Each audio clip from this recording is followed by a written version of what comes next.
종말신앙회복 세 번째 기도신앙회복이라는 제목으로 말씀을 선포하겠습니다.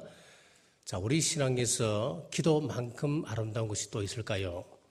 기도는 하나님과의 대화이고 기도가 없으면 담대히 하나님 앞에 나아갈 수가 없습니다. 기도가 없으면 회개가 없습니다. 회개는 우리가 하나님 앞으로 나아가는 유일한 통로입니다. 영혼의 호흡이라고 하는 이 기도에 대해서 계시록에서는 어떻게 말씀하고 있는지 오늘 말씀을 나누겠습니다. 자, 성막을 만들 때 성소 한 가운데 가장 높이 만드는 것이 뭐냐 하면은 향단이라고 하는 것이 있습니다. 자, 이 향단은 성도의 기도의 단을 상징하고 있습니다. 향불을 피울 때에 그 향이 성소에 가득하게 되는 것입니다. 시편 141편 2절에 보면 나의 기도가 주의 앞에 분향함같이 되게 하소서라고 했습니다.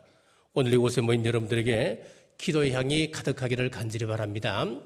이곳에 우리 남부교회에 기도의 향이 가득하길 주님의 이름으로 축복합니다.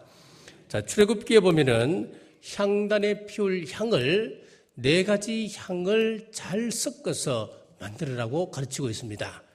출애굽기 30장 34절입니다. 여호와께서 모세에게 이르시되 너는 소합향과 나감향과 풍자향의 향품을 가져다가 그 향품을 유향에 섞되 각기 같은 분량으로 하고, 자, 여기에 향품을 만드는 그 향이 있습니다. 향이 있는데 여기에는 4가지 재료를 동일한 분량으로 서로 섞으라 그랬습니다. 자, 이 4가지를 잘 보면은 우리 기도에 중요한 비밀이 여기 숨어 있습니다. 첫째는 소합향입니다. 이 소합향이라고 하는 것은 인도산 향입니다. 자, 그런데 이 인도산 향은 대부분 치료제로 쓰이는 향이었습니다. 그렇습니다. 우리가 기도는 우리 상한 심령을 치유하는 능력이 있습니다. 그래서 우리가 마음이 상했습니까? 그러면 기도하십시오. 기도는 반드시 이러한 능력이 있습니다. 자, 두 번째, 나감향을 섞었습니다. 이 나감향이라고 하는 것은 홍해의 조개를 빻아서 만드는 겁니다. 기도는 자기를 깨트리는 작업입니다. 기도는 우리가 기도할 때 단단한 교만을 깨트릴 수 있습니다. 기도할 때 자신의 고집을 깨트릴 수가 있습니다. 자기 부인의 역사가 일어나는 것입니다. 요한계시록 22장 4절에 보면은 이런 말씀이 있습니다. 자기 두루마기를 빠는 자들은 복이 있으니 이는 그들이 생명나무에 나아가며 문들을 통하여 성에 들어갈 권세를 받으려 함이로다. 여기 두루마기를 빤다고 하는 것은 회개를 이야기합니다. 기도를 통하여 성결하게 되고 성에 들어갈 담력을 우리는 얻게 되는 것입니다. 그리고 세 번째는 풍자향입니다. 이것은 시리아산 관목 껍질에서 채취하는 것입니다. 자, 이것을 피워놓으면은 집안에 도마뱀이 들어오지 못합니다. 우리 동남아 여행을 해보시면은 도마뱀이 집에 같이 자고 그러잖아요. 벽에 이렇게 붙어 있기도 한데 마찬가지 이쪽에도 도마뱀이 있습니다. 그러니까 이런 풍자향을 피워놓으면 집안에 도마뱀이 들어오지 못하고 해충이 들어오지를 못합니다. 똑같습니다. 기도하면 마귀가 틈타지 못합니다. 기도하면 마귀의 공격에서 우리는 반드시 승리하게 됩니다. 그리고 네 번째, 유향입니다. 이것은 감람나무에서 나오는 진액인데 유향이라고 하는 것은 독소를 제거하고 부패를 방지합니다. 우리 기도는 똑같습니다. 영혼의 독소를 뽑아내고 신앙의 부패를 막아주는 겁니다. 오늘 이와 같은 향기 나는 기도를 회복하시길 주님의 이름으로 축복합니다. 자, 우리가 매일 회복해야 할 기도의 신앙은 첫 번째, 금과 같이 귀한 것이기 때문에 반드시 우리는 회복하셔야 됩니다. 오늘 읽었던 3절 말씀 보십시오. 또 다른 천사가 와서 제단 곁에 서서 금향로를 가지고 많은 향을 받았으니 이는 모든 성도의 기도와 합하여 보좌 앞 금제단에 드리고자 합니다. 모든 성도의 기도를 보좌 앞 금제단에 드린다, 그렇게 되어 있습니다. 이게. 자, 요한계시록 5장 8절에도 보면은 그 두루마리를 취하심에 네 생물과 24장로들이 그 어린 양 앞에 엎드려 각각 금은고와 향이 가득한 금대접을 가졌으니 이 향은 성도의 기도들이라. 자, 여기 보면은 금향로의 성도의 그 기도가 뭐냐 하니까 향이라고 그랬습니다. 자, 천사가 금향로에 담긴 성도의 기도를 금제단에 드린다고 하는 것은 우리가 올리는 이 기도가 얼마나 중요한지, 얼마나 보배로운지를 말씀하고 있습니다. 성도들의 기도가 너무 귀하기 때문에 하나님께서는 천사를 보내어서 그 기도를 금향로에 담게 했습니다. 자, 이렇게 기도는 고귀한 것입니다. 때로 벌레보다도 못한 비천한 인생이고 보잘것없는 인생이라 하더라도 우리가 하나님 앞에 기도하면 그 기도하는 사람을 너무나 귀하게 보신다는 겁니다. 그러므로 기도하는 자를 결코 작다고 할 수가 없습니다. 기도하는 사람을 무시할 수가 없습니다. 아무리 약하고 내세울 수 없는 사람이라 하더라도 기도하는 사람이라 하면 그 사람은 고귀한 사람이 되는 겁니다. 금보다 귀한 사람이 되는 것입니다. 교회에서 누가 고귀한 사람입니까? 존귀한 사람이 될 수가 있습니까? 제단에서 금과 같은 믿음으로 기도의 향을 올리는 그 사람이 바로 하나님 앞에서 교회에서 가장 고귀한 사람이 되는 것입니다. 조용히 자기를 부인하고 기도의 향불을 올리는 사람이 교회에서 소중한 사람입니다. 여러분 가정에서 누가 고귀한 사람입니까? 기도하는 사람이 고귀한 사람입니다. 이 나라에서 누가 제일 고귀한 사람이 됩니까? 기도하는 사람이 고귀한 사람이 됩니다. 마귀는 기도하는 사람을 무시할 수가 없습니다. 아무리 권세가 있고 아무리 돈이 많고 아무리 똑똑한 사람이라 하더라도 기도하지 아니하면 마귀는 눈 하나 깜짝하지 않습니다. 자, 같은 왕이라 하더라도 사울과 다윗은 달랐습니다. 똑같은 권력을 가졌지만은 사울은 그 권력 때문에 넘어졌습니다만은 다윗은 그 권력으로 하나님 앞에 쓰임 받았습니다. 차이가 어디 있습니까? 기도에 있습니다. 사울은 자기 지혜로 살아갔습니다. 그러나 다윗은 하나님 앞에 기도하는 사람이었습니다. 다니엘을 보십시오. 다니엘이 국무총리라서 귀한 사람이 아니었습니다. 그는 기도하는 사람이었기 때문에 존귀한 사람이 되었습니다. 소년 시절에도 기도했습니다. 노인이 되어서도 기도했습니다. 그리고 궁중에서 있을 때도 사자굴에 있을 때도 그는 기도하는 사람이었습니다. 바벨론 시절에도 기도했고 페르시아 시대 때도 그는 하나님 앞에 기도했습니다. 기도 없이는 다니엘을 생각할 수가 없습니다. 기도하는 사람을 하나님은 소중하게 여기십니다. 기도하는 사람에게는 영적인 권위가 있습니다. 마귀도 무서워 벌벌 떨게 됩니다. 고소한 향이 나는 품격이 나는 것입니다. 기억하십시오. 내 인생의 고귀함은 눈에 보이는 세상 기준에 있는 것이 아니고 기도에 있습니다. 사랑하는 남부가족 여러분, 이 새벽에 금과 같은 고귀한 기도 올리는 여러분들 되시길 주의 이름으로 축복합니다. 그리고 우리가 회복해야 될 기도 신앙은 두 번째, 성도의 본분이기 때문에 우리는 반드시 이것을 회복하셔야 됩니다. 3절과 4절 제가 읽습니다. 또 다른 천사가 와서 제단 곁에 서서 금향로를 가지고 많은 향을 받았으니 이는 모든 성도의 기도와 합하여 보좌 앞 금제단에 드리고자 함이라. 향연이 성도의 기도와 함께 천사의 손으로부터 하나님 앞으로 올라가는지라. 자, 향기 나는 기도와 관련하여서 모든 성도 그렇게 기록하고 있습니다. 무슨 이야기냐 하면은 기도는 성도의 본분이라고 하는 것입니다. 기도가 없는 성도의 삶은 자기를 잃어버리는 삶입니다. 성도에게 사장 냄새가 나고 권력 냄새가 나는 것이 아니고 우리 성도들에게는 기도의 냄새가 나야 합니다. 그래서 오늘 본문에 보면 모든 성도는 기도하되 많은 향을 하나님 앞에 올리라 그랬습니다. 기도의 향을 피워야 된다는 것을 교훈하고 있습니다. 여기서 많은 향을 받았다고 하는 것은 기도에 있어서 기도의 양을 이야기합니다. 기도에 있어서 이 양은 참 중요합니다. 기도는 저축과 같습니다. 많이 하면 많이 할수록 좋습니다. 기도의 분량을 채워야 됩니다. 우리 신약에도 보면 기도의 분량에 대해서 강조하고 있습니다. 사도행전 2장 42절에 보면 기도하기를 전혀 힘쓰니라. 초대교회 성도들이 뭐 했습니까? 그들이 하나님 앞에 기도하기를 힘썼다 그랬습니다. 기도의 양을 채워갔습니다. 로마서 12장 12절 보면 소망 중에 즐거워하며 환난 중에 참으며 기도에 항상 힘쓰며 기도에 항상 힘썼다 그랬습니다. 기도의 양을 채워가는 겁니다. 에베소서 6장 18절에 보면 모든 기도와 간구로 하되 무시로 성령 안에서 기도하고 무시로 성령 안에서 기도하였다 그랬습니다. 자, 이렇게 성도는 많은 기도의 향을 피우는 것이 중요합니다.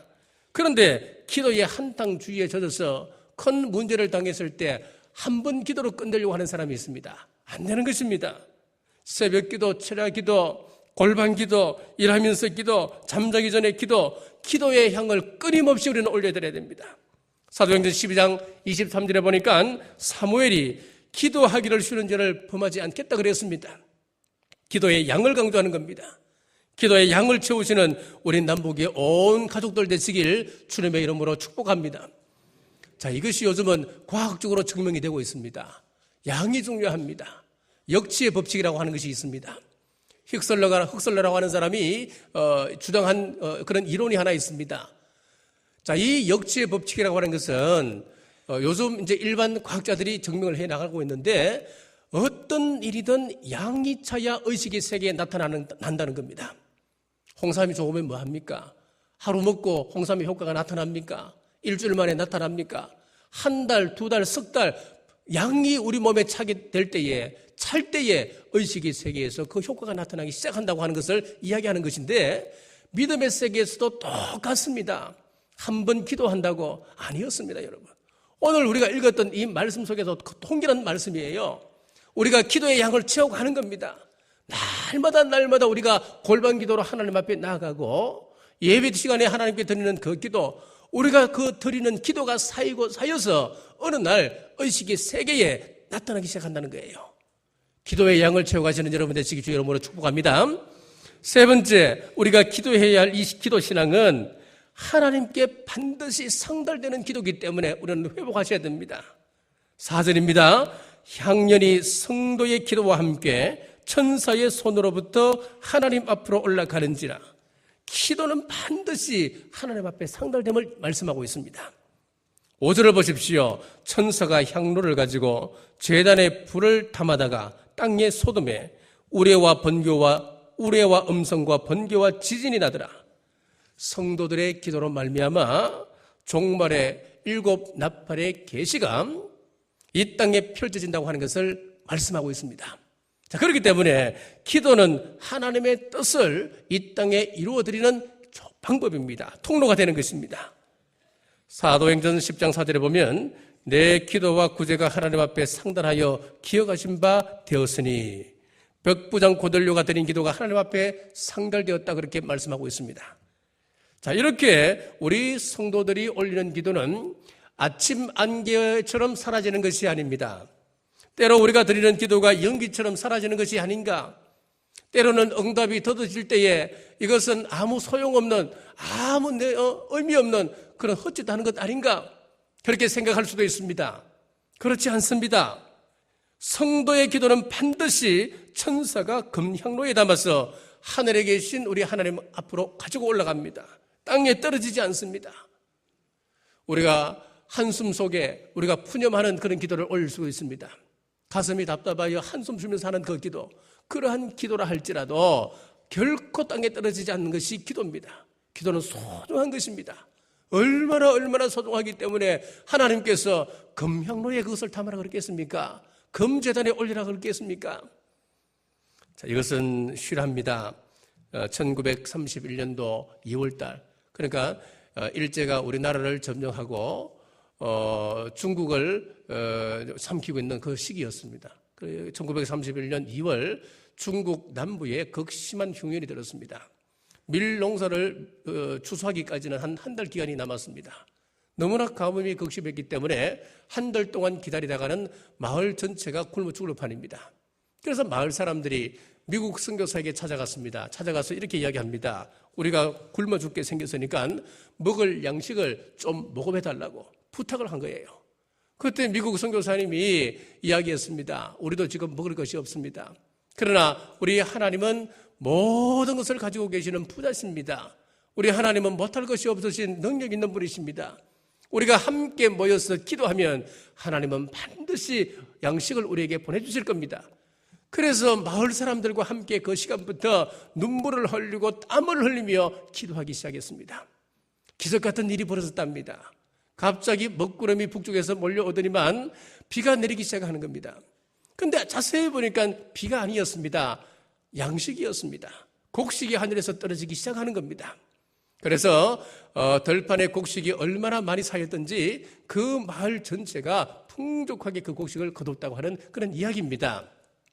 나중에 밝혀졌는데 8,000km 밖에 있는 몽골에 갑자기 회오리 바람이 불기 시작했답니다.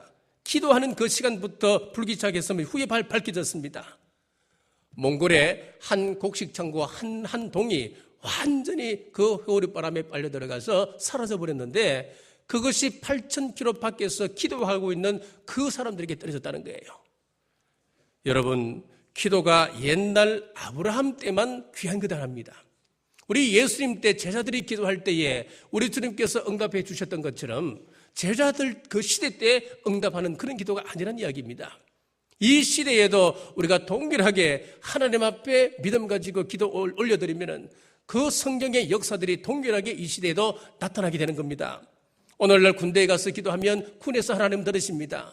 농촌에서 기도하면 농촌에서 들으시고 우리 하나님께서 우리가 어떤 상황 속에서 어떤 처지에 놓여 있든지 우리가 기도하면 하나님께서는 반드시 그 기도에 응답하시는 하나님이신 줄 믿으시길 바랍니다.